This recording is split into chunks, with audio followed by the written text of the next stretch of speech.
How to see what jobs I applied to on Indeed.com. Really easy and simple, guys. What you're going to do is once you're logged in, come here at the top right. You will see your profile icon. Click on this, and you'll see a bunch of different options. You want to scroll down and click on the third option right here that says My Jobs.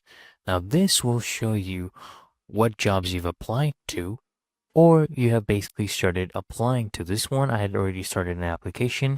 So this one is the applied section. This will show all the jobs you have fully applied to. If you are doing any interviews right now, if you have any scheduled interviews, they'll pop up right here. If there's any jobs you had archived.